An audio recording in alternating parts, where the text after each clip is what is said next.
You said that we were one nation, and this reminds me of what Mohan Bhagwat ji said at the centenary celebrations in August. He said that we are all people who have the same DNA. Whether you are Muslim or Hindu, Christian, Pakistani, Bangladeshi, we are all the same Hindu. Very profound thought.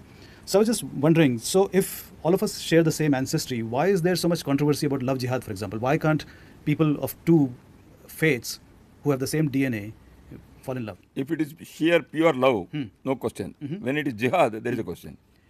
Okay, how do you define jihad? See, the thing is, nobody has love jihad. The term was used by some high court judge in some court.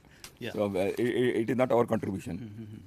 Thing is, see, two individuals have love, then there is no religion, nationality, Yeah. etc. So that love is pure. See, in many families of the RSS, people have married people belonging to different nationality Sure. because it was love. And we welcomed, we celebrated, we attended the weddings. So there is no such thing. But when this becomes an agenda and there is a planned conspiracy to take away Hindu girls, then that is a question and it causes friction. Then this DNA thing doesn't work. Because even with that, all DNA already, if somebody is hijacking a girl from some village, leave alone Muslims, I'm not telling about Hindu Muslims. Even some person, a Muslim with his friends, Kidnaps a girl from any community. That is not allowed there. You cannot say we belong to one DNA, it's okay. That is true. Yeah, that is not. That's why it should be socially acceptable thing. Yeah. Love is not barred in a society.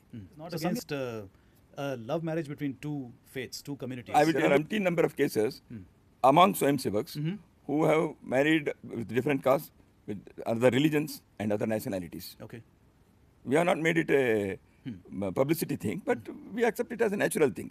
But the love jihad, which we are mentioning, see, it cannot be in such large number in a small area and happening in such a way that you go and see in courts, it is announced every month, so many people going. So how it takes place? Yeah. The reason I asked this question was and many girls have come back and they have told their sad stories. And it is true. There are around 20,000 cases which were documented. So all these things cannot happen. And love, does it happen only one way? All Hindu girls and Muslim boys? So that means the love has only one dimension. Then it is not love. There is conspiracy.